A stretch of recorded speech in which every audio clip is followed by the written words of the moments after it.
தமிழ் பேசும் அனைத்து நல் உள்ளங்களுக்கும் எங்களுடைய MST ஸ்கூல் ஆஃப் ட்ரேடிங் சார்பாக இனிய காலை வணக்கம். நண்பர்களே, இன்னைக்கு நான் நேற்று ஒரு மெசேஜ் போட்டிருந்தேன். ரூபே கார்டு மூலமா மாதத்திற்கு 2 லட்சம் வரை எப்படி உங்களுடைய பேங்க் அக்கௌண்ட்டில் கிரெடிட் கார்டு மூலமா எந்த ஒரு சார்ஜஸுமே இல்லாமல் எடுக்கிறது எப்படி அப்படின்னு சொல்லி போட்டிருந்தேன். அதில் நிறைய பேர் கேட்டிருந்தீங்க எப்படி இது பண்ணுறதுன்னு சொல்லி. ஸோ இதுக்கு உங்களுக்கு என்ன தேவை அப்படின்னா, ஏதாவது ஒரு பேங்க்கில் உங்களுக்கு ஒரு கிரெடிட் கார்டு இருக்கணும். ஏதாவது ஒரு பேங்க்கில் ஒரு கிரெடிட் கார்டு இருக்கணும். அந்த மாதிரி கிரெடிட் கார்டு இருந்துச்சுன்னா நீங்கள் அதை என்ன பண்ணலாம், அந்த கிரெடிட் கார்டை நம்மளுடைய இந்தியா கவர்மெண்ட்டு இப்போ பர்மிஷன் கொடுத்துருக்கு, RBI மூலமா பர்மிஷன் கொடுத்துருக்கக்கூடிய ஒரு ரூபே அப்படிங்கிற ஒரு கிரெடிட் கார்டு. அது என்ன ரூபே அப்படின்னா, ரூபே எப்படி இந்த visa card, master card, maestro card அப்படிலாம் இருந்துச்சோ அதே மாதிரி இந்தியாவுக்காக இந்த ரூபே கார்டு அப்படிங்கிறத ஆரம்பிச்சிருக்காங்க. இதில் என்ன பெனிஃபிட் அப்படின்னா, நீங்கள் ஏற்கனவே உங்கள்கிட்ட எல்லா பேங்க்லேயுமே அக்கௌண்ட் இருக்கும், அது மூலயமா உங்களுக்கு ஒரு கிரெடிட் கார்டு இருக்கும். அந்த கிரெடிட் கார்டை நீங்கள் என்ன பண்ணலாம், ஈஸியாக உங்களுடைய பேங்க் அக்கௌண்ட்டு கூட நீங்கள் லிங்க் பண்ணிக்கலாம். அதாவது உங்கள்கிட்ட HDFC பேங்க்கில் ஒரு சாதாரண ஒரு கிரெடிட் கார்டு இருக்குது, அதுக்கு ஒரு 5 லட்ச ரூபாய்க்கு லிமிட் இருக்குதுன்னு வச்சுக்கோங்க. இப்போ அந்த கிரெடிட் கார்டு வந்து விசா கிரெடிட் கார்டாக இருக்கலாம், இல்லை மாஸ்டர் கிரெடிட் கார்டாக இருக்கலாம், இல்லை மேஸ்ட்ரோ கிரெடிட் கார்டாக இருக்கலாம். இப்போ அதை நீங்கள் என்ன பண்ணலாம், ரூபே கார்டாகவும் இன்னொரு கார்டு வாங்கிக்கலாம். அப்படி நீங்கள் ஒன்று மாற்றி கொடுப்பாங்க, இல்லாட்டி ஒரு கார்டு எக்ஸ்ட்ராவே கொடுப்பாங்க. இது எல்லாமே ஆன்லைன் ப்ராசஸ் தான். ஒரு 5 நிமிஷத்துக்குள்ளே உங்களுக்கு ஒரு புது கார்டே வந்துடும். அதுக்கு என்ன பண்ணணும், நீங்கள் யூஸ் பண்ணக்கூடிய அந்த ICICO, HDFCO, ஆக்சிஸ் பேங்கோ, IDFCO எந்த பேங்கோ அந்த பேங்க் ஆப்புக்குள்ளே போங்க, UPI சிஸ்டத்துக்கு உள்ளே போங்க, பாஸ்வேர்டு போட்டுட்டு உள்ளே போங்க. அங்கே போனீங்கன்னா இந்த மாதிரி இந்த இடத்துல பாருங்கள், லிங்க் யுவர் ரூபே கார்டு ஹியர்னு இருக்கும், link your RuPay card system இருக்கும். அது கொடுத்தோன்னே அது என்ன கார்டு நீங்கள் வச்சுருக்கீங்களோ அந்த கார்டு பேலன்ஸ் எல்லாமே காட்டும். அது கொடுத்துட்டு ஓகே கொடுத்துட்டீங்க அப்படின்னா உங்களுடைய கிரெடிட் கார்டு ரூபே கிரெடிட் கார்டாக மாறிடும். சரி, அதில் அப்போ என்ன சார் உங்களுக்கு அட்வான்டேஜ் இருக்குது? நம்மளுடைய அட்வான்டேஜ் என்ன அப்படின்னா, முக்கியமாக நம்ம ட்ரேடர்ஸ்க்கான அட்வான்டேஜ் என்ன அப்படின்னா, நீங்கள் வந்து வெளியில் போகிறீங்க, ஜாமான் வாங்குறீங்க, ஸ்கேன் பண்ணுறீங்க, பே பண்ணுறீங்க, அதை வந்து உங்களுடைய UPIயில் பேங்க்கில் பேலன்ஸ் இருந்தால் மட்டும்தான் சாதாரணமாக UPI டிரான்சாக்ஷன் பண்ண முடியும். கிரெடிட் கார்டு மூலமா பண்ண முடியாது. நீங்கள் பேங்க்கு ஒரு பெட்ரோல் போட போகிறீங்க, அப்போ என்ன ஆகும், உங்களுடைய கிரெடிட் கார்டை யூஸ் பண்ணினீங்க அப்படின்னா அவனுங்க என்ன பண்ணுவானுங்க, சர்வீஸ் சார்ஜ்னு ஒன்று போடுவானுங்க, அதுக்கு ஒரு GSTன்னு ஒன்று போடுவாங்க. சில பேங்க்கில் அந்த சர்வீஸ் சார்ஜ் மட்டும் ரீஃபண்ட் பண்ணுவான், அந்த GST வந்து ரீஃபண்ட் பண்ணவே மாட்டான். ஸோ இப்படிலாம் அவனுங்க கொள்ளடிப்பானுங்க. அதுக்கப்புறம் நீங்கள் வந்து இந்த கிரெடிட் கார்டு மூலமா ATMயில் போய் பணம் எடுத்தாலோ, இல்லை அவசர தேவைக்கு ஸ்வைப்பிங் மிஷின் மூலமா பணம் எடுத்தாலோ அவங்க என்ன பண்ணுவாங்க, குறைந்தபட்சம் ஒரு 3% சர்வீஸ் சார்ஜ் வாங்கிப்பாங்க. சரிங்களா? அந்த மாதிரிலாம் பிரச்சனை இருக்குது. ஸோ இது அவசர தேவைக்காகவும் ட்ரேடிங்கில் ஒரு சில மெத்தட் இருக்குது, அதுக்காகவும் நீங்கள் என்ன பண்ணலாம், நான் சொல்ல போகிற இந்த மெத்தடை நீங்கள் யூஸ் பண்ணலாம். அது என்னது, உங்கள் பக்கத்தில் இருக்கக்கூடிய ஏதாவது மெர்ச்சன்ட், ஒரு பொட்டி கடையோ, ஒரு மளிகை கடையோ, ஒரு பேக்கரியோ, ஒரு ஹோட்டலில் கூட யார்ட்டையாவது போய் ஒரு சின்ன உங்களுக்கு தெரிஞ்ச கடை இருந்துச்சுன்னா ஓகேவா, ஃப்ரெண்ட்ஸ்கிட்ட மட்டும். அப்படியும் இல்லைனா நீங்களே என்ன பண்ணலாம், ஒரு மெர்ச்சன்ட் அக்கௌண்ட்டை க்ரியேட் பண்ணிக்கலாம். உங்களோட பேடிஎம் மூலமா, உங்கள் கூகுள் பே மூலமா உள்ளுக்குள்ளே போயிட்டு பிஸ்னஸ் அக்கௌண்ட் சொல்லி க்ரியேட் பண்ணிவிட்டு அதில் நீங்கள் என்ன பிஸ்னஸ் பண்ணுறீங்களோ பண்ணுனா அதை யூஸ் பண்ணிக்கலாம். பண்ணலைன்னா பண்ணுற மாதிரியும் நீங்கள் காட்டிக்கிட்டு ஒரு பிஸ்னஸ் அக்கௌண்ட்டை நீங்கள் ஓப்பன் பண்ணிக்கலாம். பண்ணிக்கிட்டு உங்களுடைய வேறு ஒரு சேவிங்ஸ் அக்கௌண்ட்டை உங்கள் ஒய்ஃப் பேர்லேயோ இல்லை உங்கள் சொந்தக்காரங்க பேர்லேயோ அதை பிள்ளைங்க பேர்லேயோ நீங்கள் அதை பிஸ்னஸ் அக்கௌண்ட்டை வச்சுக்கலாம். இப்போது உங்களுடைய இந்த ரூபே கிரெடிட் கார்டு மூலமா நீங்கள் என்ன பண்ணலாம், உள்ளுக்குள்ளே போயிட்டு அதை ஸ்கேன் பண்ணி எந்த பிஸ்னஸ் அக்கௌண்ட் நீங்கள் ஓப்பன் பண்ணியிருந்தீங்களோ அதை ஸ்கேன் பண்ணி நீங்கள் என்ன பண்ண முடியும், இதுலேருந்து நீங்கள் அக்கௌண்ட்டு உங்களுடைய கிரெடிட் கார்டுலேருந்து நீங்கள் பணம் அனுப்ப முடியும். எவ்வளோ அனுப்ப முடியும், அதாவது 4 லட்சம் கூட அனுப்பிக்கலாம், 5 லட்சம் கூட அனுப்பிக்கலாம், லிமிட்டு இல்லை. ஆனால் இப்போதைக்கு ஒவ்வொரு பேங்க்குமே என்ன பண்ணுறாங்க, ஒரு செக்யூரிட்டி ரீசனுக்காக ஒரு மாதத்துக்கு 2 லட்சம் தான் அனுப்ப முடியும் அப்படின்னு வச்சுருக்காங்க. ஒரு மாதத்துக்கு 2 லட்சம் வரைக்கும் அனுப்ப முடியும்னு சொல்லி வச்சுருக்காங்க. புரிஞ்சுங்களா? இப்போ இந்த 2 லட்ச ரூபாய் நீங்கள் ஒரு மாதத்துக்கு எடுக்கிறீங்க, முதல் நாள் 1 லட்சம் எடுக்கலாம், மறுநாள் 1 லட்சம் எடுக்கலாம். இப்போ நீங்கள் எடுத்துட்டீங்க அப்படின்னா இதை வச்சு நம்ம எப்படி ட்ரேடிங் மூலயமா சம்பாதிக்கலாம். ஒன்று இது வந்து அவசர தேவைக்கு யூஸ் பண்ணிக்கலாம். உங்களுக்கு 40 நாளைக்கு டைம் கிடைக்கும், சர்வீஸ் சார்ஜ் கிடையாது, டேக்ஸ் கிடையாது, எதுவும் கிடையாது. நீங்கள் யோசிக்கலாம், பக்கத்து கடையில் போய் கொடுத்தோன்னா அவர் சர்வீஸ் சார்ஜ் கேட்பார். அப்போ அந்த மாதிரி கடைக்கு போகாதீங்க. நீங்களே என்ன பண்ணுங்கள், ஒரு பிஸ்னஸ் ஆப் அக்கௌண்ட் க்ரியேட் பண்ணிக்கோங்க. அது ரொம்ப ஈஸி. ஓகேவா? சரி, அடுத்தபடியாக இதை வச்சுட்டு எப்படி சம்பாதிக்க முடியும் அப்படின்னா, நமக்கு இந்த கோல்டு பீஸ்னு ஒன்று இருக்குது. என்ன இருக்குது? கோல்டு பீஸ்னு ஒன்று இருக்குது. அது வந்து இப்போ 50 ரூபாய்க்கு போயிட்டுருக்கு. எவ்வளோக்கு போயிட்டுருக்குங்க? 50 ரூபா கிட்டே போயிட்டுருக்கு. இந்த 2 லட்ச ரூபாய் நீங்கள் என்ன பண்ணுங்கள், 8 வகுத்துருங்க. 8 நீங்கள் வகுத்தீங்க அப்படின்னா எவ்வளோ வரும்? 25 ரூபா, 25,000 வருமா? 25,000 இன்ட்டு 8 போடுங்க, எவ்வளோ வருதுன்னு பாருங்கள். 2 லட்சம் வந்துடுச்சு. இப்போ இந்த 8 மடங்களை நீங்கள் என்ன பண்ணுங்கள், ஃபஸ்ட்டு ஒரு 25,000 ரூபாய்க்கு அந்த கோல்டு பீஸை வாங்கிடுங்க. எவ்வளோக்கு வாங்கி? 25,000 அப்படின்னா 25,000 டிவைடட் பை 50 ரூபான்னு வச்சுக்கோங்க. அப்போ உங்கள் கையில் 500 ஷேர் இருக்கும். கோல்டோட ஷேர் வந்து 500 ஷேர் இருக்கும். இது 1 பாயிண்ட் ஏறிடுச்சுன்னா 500 ரூபா, 2 பாயிண்ட் ஏறிடுச்சுன்னா 1000 ரூபா கிடைக்கும். இல்லை சப்போஸ் வந்து 1% கீழே இறங்குதுன்னு வச்சுக்கோங்க. அப்போ என்ன பண்ணுங்கள், இன்னொரு 500 ரூபாய்க்கு வாங்கிக்கோங்க. இன்னொரு 1% கீழே இறங்குதுன்னா இன்னொரு 500 வாங்கிக்கோங்க. இப்படி நீங்கள் ஒரு 8 மடங்கு கீழே போக போக வாங்கிக்கிட்டே இருங்க. ஒரு வாங்கி ஒரு மாதத்துக்குள்ளே எவ்வளோ ஏறுதோ அவ்வளோ புக் பண்ணிவிட்டு வெளியே வந்துடுங்க. அது 1000 ரூபா ப்ராஃபிட்டாக இருக்கலாம், 2000 ரூபா இருக்கலாம், 5000 ரூபா இருக்கலாம், எவ்வளோ நாளும் இருக்கலாம். ஆனால் உங்களுக்கு இந்த அந்த அளவுக்கு கீழே போகுமா அப்படின்னா கீழே போகாது. அதுக்கும் நான் காட்டுறேன். அதே மாதிரி இந்த பேங்க் பீஸ் இருக்குது, அதை நீங்கள் வாங்கலாம். நிஃப்டி பீஸ் இருக்குது, அதையும் நீங்கள் வாங்கலாம். நான் ஒவ்வொன்றா உங்களுக்கு காட்டுறேன். இந்த கோல்டு பீஸ்னு ஒன்று இருக்கு இல்லையா, இந்த கோல்டு பீஸில் உள்ளே போங்க. இதில் என்ன உங்களுக்கு பெனிஃபிட்னா, எக்ஸ்பைரிலாம் உங்களுக்கு கிடையாது. எக்ஸ்பைரிங்கிறதுலாம் உங்களுக்கு கிடையாது. இதுக்கு நம்ம இண்டிகேட்டரையும் நீங்கள் யூஸ் பண்ணலாம், இண்டிகேட்டர் யூஸ் பண்ணாமையும் நீங்கள் ட்ரேடிங் பண்ணலாம்.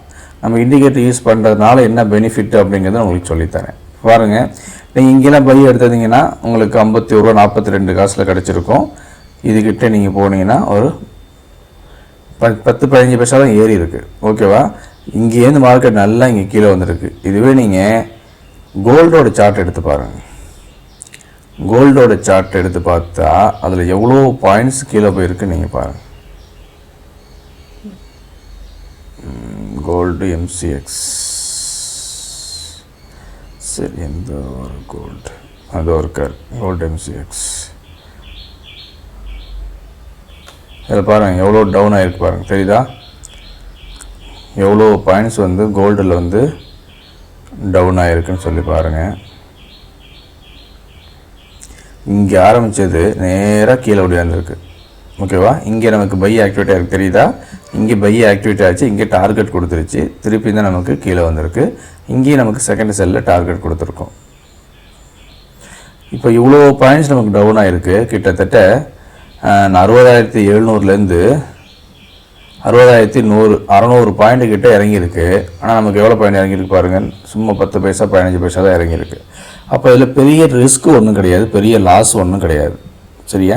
அப்போ நீங்கள் என்ன பண்ணலாம், நீங்கள் சப்போஸ் நீங்கள் இங்கே வாங்கி வச்சுருந்தாலும் 1% கீழே வரும்போது இங்கே நீங்கள் வாங்குவீங்க, திருப்பி அது மேலே போகும், உங்களுக்கு ஆவரேஜில் உங்களுக்கு ப்ராஃபிட் கிடைக்கும். திருப்பியும் கீழே வந்துச்சா திருப்பியும் வாங்குவீங்க, திருப்பி மேலே போகும்போது உங்களுக்கு ப்ராஃபிட் கிடைக்கும். அப்போ இந்த மாதிரி வாங்குறதுனால உங்களுக்கு செய்கூலி கிடையாது, சேதாரம் கிடையாது, நகையை வீட்டில் வாங்கி வச்சுட்டு பாதுகாப்பாக வச்சுக்கணும்னு கிடையாது. இப்போ பேங்க் வட்டி போனோம்னா 4% 5% தான் கொடுப்பான். அதுவும் பேங்க்கில் வந்து திருட்டு போச்சு, திவாலி ஆகிடுச்சுன்னா அந்த பணமும் கோவிந்தாவாயிரும். அப்போ இந்த மாதிரி நீங்கள் இன்வெஸ்ட்மெண்ட் பண்ணீங்க அப்படின்னா உங்களுக்கு ஒரு பெரிய இன்வெஸ்ட்மெண்ட், பெரிய ரிட்டர்ன்ஸ் கிடைக்காது, பட்டு பேங்க் இன்ட்ரெஸ்டோட உங்களுக்கு நல்லாவே கிடைக்கும். இது ஒன்று. அதே மாதிரி அவங்களுக்கு அடுத்தபடியாக இந்த பேங்க் பீஸ்னு ஒன்று இருக்குது. இப்போ எல்லா பீஸுமே கொஞ்சம் கான்சன்ட்ரேட் பண்ண ஆரம்பிச்சிட்டேன். இப்போ இந்த பேங்க் பீஸ் என்னன்னு பார்க்கலாம். அதே மாதிரி தான் பேங்க் நிஃப்டியில் என்ன இருக்கோ அதை பேஸ் பண்ணி இது மூவ் ஆகும். இப்போ பாருங்கள், நமக்கு கரெக்டாக இந்த இடத்துல நமக்கு பை ஆக்டிவேட் ஆகிருக்கு. நேற்று சூப்பராக எல்லா டார்கெட்டுமே கொடுத்துருக்கு. அப்போ நீங்கள் பொறுமையாக வெயிட் பண்ணுறீங்க. இதுக்கிட்ட வரும்போது நீங்கள் பை எடுக்கிறீங்க அப்படின்னா 442 கிட்ட எடுப்பீங்க. எடுத்துகிட்டு ஒரு 1000 ஷேர் 1000 ஷேர் ஜாரமாக எடுக்கலாம் இல்லையா? 2 லட்ச ரூபாயில் 5% வந்து நமக்கு எக்ஸ்ட்ரா மார்ஜின் கொடுக்குறாங்க. அப்போ நீங்கள் ஒரு 1000 ஷேர் எடுத்து ஒரே ஒரு பாயிண்ட் புக் பண்ணாலே போதும். இல்லை 500 ஷேர் எடுத்து ஒரு 2 பாயிண்ட் புக் பண்ணுங்க, இல்லை 250 ஷேர் எடுத்து ஒரு 4 பாயிண்ட் புக் பண்ணுங்க, 1000 ரூபா. ரொம்ப ஈஸியாக ஆகிடுச்சுல. இப்போ 442 ரூபா போயிட்டுருக்குங்க. அப்போது 442 இன்ட்டு ஒரு 500 ஷேரு, அப்போ எவ்வளோ வருது அமௌண்ட்டு? 2,21,000 வருது. இப்போ இதில் வந்து நமக்கு 5%, அதாவது 5 டைம்ஸ் மார்ஜின் கொடுக்குறாங்க. அதாவது உங்கள்கிட்ட 2 லட்ச ரூபா இருந்துச்சுன்னா நீங்கள் 10 லட்ச ரூபா வரைக்கும் வாங்கிக்கலாம். ஓகேவா? இப்போ 2,21,000 இருக்குது. நமக்கு எவ்வளோ தேவை? இதில் 5 மடங்கு இருந்தாலே நமக்கு, வஞ்சில் 1 மடங்கு இருந்தாலே போதும். 44,000 இருந்தாலே நமக்கு போதும். நம்ம இதை வாங்கி நம்ம ட்ரேட் பண்ணலாம். 5 நாளைக்கு வரைக்கும் ஃப்ரீயாகவே வச்சுக்கலாம். 5ஆவது நாளைக்கு அப்புறம் தான் நீங்கள் என்ன கேட்பாங்க? ஃபுல் மார்ஜின் நம்மளை கேட்பாங்க. அதுக்குள்ளே உங்களுக்கு என்ன ஆயிரும்? நல்ல ஒரு ப்ராஃபிட் கிடச்சிரும்.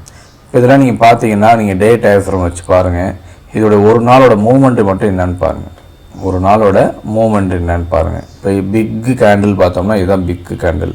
அப்போ இது எவ்வளோ போயிருக்கு? 460லேருந்து 445 வரைக்கும் தான் போயிருக்கு. அதாவது 15 பாயிண்ட் தான் மூவ்மெண்ட் அதிகபட்சமே. இதுவே நீங்கள் பேங்க் நிஃப்டி ஃபீச்சர்லேயோ ஆப்ஷனில் பார்த்தீங்கன்னா 1000 கணக்கில் மூவ்மெண்ட் இருக்கும். ஓகேவா? மற்ற நாள் இந்த கேண்டெலாம் பாருங்கள் எவ்வளோ மூவ்மெண்ட்டுன்னு. 471லேருந்து 61, 2 பாயிண்ட் தான் உங்களுக்கு மூவ்மெண்ட் ஆகிருக்கு. அப்போ இதில் உங்களுக்கு எக்ஸ்பைரி கிடையாது, பயம் கிடையாது, டைம் டிகே கிடையாது, அந்த டிகே இந்த டிகே, இது எந்த இதுவுமே கிடையாது. நீங்கள் பொறுமையாக நீங்கள் என்ன பண்ணலாம்? வாங்கி வச்சுக்கிட்டே இருக்கலாம். வாங்கி வச்சுட்டு கீழே வர ஒவ்வொரு பர்சன்டேஜுக்கும் 2% கீழே வரும்போது நீங்கள் ஆட் பண்ணிகிட்டே இருந்தீங்கன்னா உங்களுக்கு ஒரு நல்ல லாபம் கிடைக்கும். இப்போ இதில் நீங்கள் ஹையர் டைம் ஃப்ரேமில் ஒரு மந்த்லி டைம் ஃப்ரேம்லாம் பார்த்தீங்கன்னா ஓவராலாகவே என்ன ஆயிருக்குன்னு நீங்கள் பார்க்கலாம். இது வரைக்கும் நமக்கு ஆரம்பத்தில் நம்ம இன்வெஸ்ட்மெண்ட் பண்ணியிருந்தோம்னா நமக்கு என்ன ஆயிருக்கும் பாருங்கள். கிராஜுவல் அப்படியே மேலே போயிட்டே இருப்பார். ஆரம்பித்த காலத்துலேருந்து அதுக்கப்புறம் என்ன இருக்குது? அந்த லோவை தட்டவே இல்லை. ஒரு லோ, இது higher low, higher low, higher low. இங்கேயும் பாருங்கள் இந்த லோ உடைக்கல. இது கொரோனா டைம், ஹையர் லோ தான் வந்திருக்கு. அப்போ இன்வெஸ்ட்மெண்ட் பண்ண என்ன ஆயிருக்கு நமக்கு? நம்ம இங்கே ஒரு இன்வெஸ்ட்மெண்ட் பண்ணுற 2004 வந்து பண்ணியிருக்க 5 ரூபா 6 ரூபாய்க்கு வாங்குறாரு அப்படின்னு வச்சுக்கோங்க. 22 ரூபாயா? ஆமாம், 25 ரூபாய் தான் லோ வந்திருக்கு. 25 ரூபா கிட்ட வாங்குறாரு அப்படின்னா இன்றைக்கி அது 445 450 கிட்ட போயிட்டுருக்கு. கிராஜுவல் அப்படின்னு என்ன பண்ணிகிட்டே இருக்கலாம்? வாங்கிக்கிட்டே நீங்கள் இருக்கலாம். உங்கள்கிட்ட பணம் எக்ஸ்ட்ரா இருக்குது அப்படின்னா என்ன பண்ணலாம்? இதை நீங்கள் வாங்கிக்கிட்டே இருக்கலாம். இதில் இன்னொரு பெனிஃபிட் என்னென்னா, இந்த மாதிரி நீங்கள் இன்வெஸ்ட்மெண்ட் பண்ணுறீங்களே, இதை பிளட்ஜ் பண்ணிவிட்டு இது மூலமா நீங்கள் ஸ்டாக்லையும் ட்ரேட் பண்ணலாம், ஆப்ஷன்ஸ்லையும் ட்ரேட் பண்ணலாம், ஃபீச்சர்ஸ்லையும் ட்ரேட் பண்ணலாம். அந்த மாதிரி ஆப்ஷன், அதாவது இது வந்து இன்வெஸ்ட்மெண்ட்டாக இருக்கும். இதில் உங்களுக்கு ப்ராஃபிட் வந்துக்கிட்டே இருக்கும். அது போக நீங்கள் என்ன பண்ண முடியும்? அதை பிளட்ஜ் பண்ணிவிட்டு நீங்கள் ஸ்டாக்லேயோ ஆப்ஷன்ஸ்லேயோ ஃபீச்சர்ஸ்லேயோ நீங்கள் ட்ரேட் பண்ண முடியும். இந்த மாதிரி ஒரு மெத்தட் இருக்குங்க. இது வந்து பேங்க் பீஸு. அதுக்கு அடுத்தபடியாக நிஃப்டி பீஸ் இருக்குது. இல்லை முக்கியமாக முஸ்லீம்களுக்கு சொல்ல போனால் ஷரியா பீஸ்னு ஒன்று இருக்குது.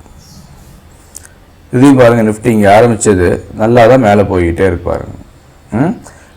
இதே மாதிரி நீங்கள் ட்ரேட் பண்ணலாம். அதே மாதிரி ஷரியா பீஸ் ஒன்று இருக்குது. அது என்ன ஷரியா பீஸ்னால், இப்போ முஸ்லீம்கள் வந்து முக்கியமாக இந்த ஹராமான்னு சொல்லக்கூடிய இந்த மதுபானம் தயாரிக்கிற கம்பெனி, அப்புறம் என்னது சூதாட்ட கம்பெனி, வட்டிலேயே அதிகமாக கம்பெனி நடத்துகிறாங்க இல்லையா, மேக்ஸிமம் பர்சன்டேஜ் வந்து வட்டியாகவே இருக்கும். ஸோ அந்த மாதிரி கம்பெனிஸில் வந்து முஸ்லீம்ஸை வந்து இன்வெஸ்ட்மெண்ட் பண்ண மாட்டாங்க. ஸோ அவங்களுக்காகவே இந்திய கவர்மெண்ட்டில் ஷரியா பேஸ்டு கம்பெனி அப்படின்னு சொல்லி ஒரு பீஸ் வச்சுருக்காங்க. அது என்ன ஆகும்னா, இந்த மாதிரி அதிக வட்டி இருக்கிறது, சாராயம் காய்ச்சிற கம்பெனி, இந்த மாதிரி கம்பெனியில் இன்வெஸ்ட்மெண்ட் பண்ணாமல் அவங்க செலக்ட் பண்ண கம்பெனியில் மட்டும் தான் அவங்க இன்வெஸ்ட்மெண்ட் பண்ணுவாங்க. பாருங்கள், எங்கே ஆரம்பிச்சிருக்கு? 65 ரூபா கிட்ட ஆரம்பித்தது இன்றைக்கி எவ்வளோ போயிருக்கு பாருங்கள், 530 ரூபாய்க்கு போயிருக்கு. அப்போ கீழே வர நீங்கள் என்ன பண்ணலாம்? ஆட் பண்ணிட்டு இருந்தீங்கன்னா ஒரு 6 மாத இடைவெளியில், ஒரு வருஷம் இடைவெளியில் நல்ல ஒரு ப்ராஃபிட் உங்களுக்கு நல்லாவே கிடைக்கும். இதில் பயம் ஒன்றும் கிடையாது, எக்ஸ்பைரி ஆகிறதுக்கான பயம் கிடையாது. அப்புறம் time decay, delta value, theta value, அது மாதிரிலாம் உங்களுக்கு ப்ரீமியம் டிகேலாம் கிடையாது. உங்கள்கிட்ட இருக்கா, ஒரு நாளைக்கு ஒரு 50 ரூபா இன்வெஸ்ட்மெண்ட் பண்ணணும், போய்கிட்டே இருக்க வேண்டியது தான்.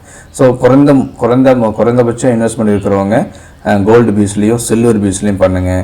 கொஞ்சம் அதிகமாக இருக்கிறவங்க பேங்க் பீஸ்லேயும் நிஃப்டி பீஸ்லேயும் பண்ணுங்கள். முஸ்லீம்ஸாக இருந்தீங்க, இல்லை முஸ்லீம்ஸோட கொள்கையை நீங்கள் ஃபாலோ பண்ணுறீங்க அப்படின்னா நீங்கள் ஷரியா பீஸ்லேயும் நீங்கள் பண்ணலாம். இப்போ சில்வர் பீஸ்லேயும் நல்ல ஒரு வால்யூம் இருக்குங்க. சில்வர் பீஸில் நல்ல ஒரு வால்யூம் இருக்குது பாருங்கள், நல்ல ஒரு மூவ்மெண்ட் இருக்கும். இப்போ 70 ரூபா தான் போயிட்டுருக்கு. ஆனால் கொஞ்சம் பொறுமை வேணும், சரிங்களா? கொஞ்சம் பொறுமை வேண்டும். நான் கூட என்ன பண்ணேன், 2 நாளைக்கு முன்னாடி இது வாங்கினேன், நிஃப்டி பீஸ்ன்னு நினைக்கிறேன். ஆமாம், நிஃப்டி பீஸ் 213 ரூபாய்க்கு வாங்கினேன். இன்றைக்கி நேற்றுலாம் 214 ரூபாய் 15 ரூபாய் தாண்டி போயிடுச்சு. அப்போ 213லேருந்து 214னா 1000 ஷேர் வாங்கியிருந்தேன், ஸ்க்ரீன்ஷாட்டை போட்டிருந்தேன். ஒரு பாயிண்ட்டுக்கு நமக்கு 1000 ரூபா கிடைக்கும். ஆனால் 2 பாயிண்ட் கிட்ட மேலே போச்சு, அப்போ 2000 ரூபா ப்ராஃபிட்டு. 3 பாயிண்ட் போனால் 3000 ப்ராஃபிட்டு. அப்போ இந்த மாதிரி இடத்துல நீங்கள் வாங்கி வச்சுருந்தீங்கன்னா, இப்போ தான் சில்வர் பீஸ் ஆரம்பிச்சிருக்காங்க. 2022 மே 2லேருந்து ஆரம்பிச்சிருக்காங்க. ரொம்ப நாள்லாம் போகலை. உங்களுக்கு இன்வெஸ்ட்மெண்ட்டுக்கு இன்னும் ஆப்பர்ச்சுனிட்டி இருக்குது. ஸோ இது போன்ற வீடியோக்கள் உங்களுக்கு வேணும். இது எப்படி யூஸ் பண்ண சொல்லியிருக்கேன், நம்ம இந்த ரூபே கார்டு மூலமா எப்படி யூஸ் பண்ணுறது தான் சொல்லி கொடுத்துருக்கோம். ரூபே கார்டு என்னங்க, பணமே இல்லாட்டி கூட நம்ம அந்த பணத்தை வாங்கிக்கிட்டு இந்த மாதிரி இன்வெஸ்ட்மெண்ட் பண்ணி மாதக்கணக்கில் எடுத்துகிட்டு அதை நீங்கள் திருப்பி கொடுத்துடலாம். வரக்கூடிய லாபம் 1000 ரூபா இருந்தாலும் லாபம் தான், 500 இருந்தாலும் லாபம் தான். ஆனால் மறந்துடாதீங்க, இந்த மாதிரி நீங்கள் கிரெடிட் கார்டு மூலமா பணம் எடுத்து நீங்கள் ட்ரேட் பண்ணும்போது ஃபீச்சர்ஸ்லேயோ ஆப்ஷன்ஸ்லேயோ இல்லை மற்றவங்க எனக்கு ட்ரேட் பண்ணி கொடுப்பாங்க நம்பிக்கையிலையோ மற்றவங்கள்ட்ட கொடுத்துடாதீங்க, ஏமாந்துடாதீங்க. இது ஒரு கல்விக்காக, கல்வி விழிப்புணர்வுக்காக உண்டான ஒரு வீடியோ மட்டும்தான். இது இன்வெஸ்ட்மெண்ட்டுக்கான அட்வைஸ் கிடையாது. நீங்கள் இன்வெஸ்ட்மெண்ட் பண்ணுறதுக்கு முன்னாடி உங்களுடைய ஃபினான்ஷியல் அட்வைசரை கன்சல்ட் பண்ணிக்கிங்க அப்படின்னு சொல்ல வேண்டியது எங்களுடைய கடமை. அதுதான் செபி எங்களுக்கு கொடுத்துட்ருக்க வழிமுறை. அப்போது நமக்கு இந்த ரூபே கிரெடிட் கார்டு மூலிமா எப்படி நம்ம பணம் சம்பாதிக்கிறதுன்னு சொல்லி கொடுத்துட்டேன். அது உங்களுக்கு புரிஞ்சிச்சுன்னு நினைக்கிறேன். அதில் ஏதாவது சந்தேகம் இருந்தால் கேளுங்க. இதை நீங்கள் எஃபிஷியண்ட்டாக யூஸ் பண்ணுங்கள். கிரெடிட் கார்டுங்கிறது உங்களை ஒரு அவசரத்துக்கு யூஸ் பண்ணக்கூடிய ஒரு நல்ல விஷயம். அதை நீங்கள் தப்பாக யூஸ் பண்ணிட்டீங்க அப்படின்னா நிறையா நஷ்டம் உண்டாகும். இதில் நீங்கள் செய்ய வேண்டியது, இந்த அமௌண்ட்டை எடுத்து நீங்கள் கோல்டு பீஸ்லேயோ நிஃப்டி பீஸ்லேயோ பேங்க் பீஸ்லேயோ நீங்கள் போட்டிங்கன்னா ஒரு மாதம் கடைசிக்குள்ளே 40 நாள் நமக்கு கிரெடிட் கார்டு டைம் இருக்கும். ஒரு 30ஆவது நாள் 35ஆவது நாளுக்குள்ளே உங்களுக்கு நல்ல ஒரு ப்ராஃபிட் கிடைக்கும். அந்த ஒரு ப்ராஃபிட் எடுத்துக்கிட்டு மீதி பணத்தை நீங்கள் அப்படியே போடுங்க. அப்படியே கொஞ்சம் கொஞ்சமாக ஒரு 5-6 மாதம் அப்படியே பண்ணுங்கள். உங்களுக்குன்னு ஒரு 1 லட்சம் 2 லட்சம் கிட்ட பணம் ரெடி ஆயிரும். உங்களுடைய ப்ராஃபிட்லேருந்து வந்துடும். அந்த பணத்தை வச்சுக்கிட்டு நீங்கள் அதுக்கப்புறமா இன்வெஸ்ட்மெண்ட் பண்ணுங்கள். இல்லை உங்களுக்கு நல்ல அறிவு இருக்குது, நல்ல நாலேஜ் இருக்குது அப்படின்னாலும் அதில் 8ல் 1 பங்கு மட்டும் உங்களுடைய ஆப்ஷன்ஸ் ட்ரேடிங்க்கு யூஸ் பண்ணுங்க. சப்போஸ் அது போயிடுச்சுன்னா கூட உங்களால் திருப்பி அதை சம்பாதிச்சு கட்டிட முடியும் அப்படிங்கிற நம்பிக்கை இருந்தால் அப்படி பண்ணுங்கள். இல்லைன்னா சொல்லி கொடுத்த அந்த கோல்டு பீஸில் மட்டும் பண்ணுங்கள். நீ சில்வர் பீஸில் பண்ணுங்கள். ஓரளவு ப்ராஃபிட் கிடைக்கும். அதுலேருந்து நீங்கள் என்ன பண்ணிக்கலாம், உங்களுடைய ப்ராஃபிட்டபிளான ட்ரேடிங் லைஃப்பை நீங்கள் ஆரம்பிச்சுக்கலாம். இது வரைக்கும் இந்த வீடியோ உங்களுக்கு உபயோகமாக இருந்துச்சுன்னா லைக் பண்ணுங்கள், ஷேர் பண்ணுங்கள், கண்டிப்பாக சப்ஸ்கிரைப் பண்ணுங்கள். உங்களுடைய வேல்யூபிளான கமெண்ட்ஸ் கொடுங்க. Thank you, bye. Wish you all happy profitable day ahead.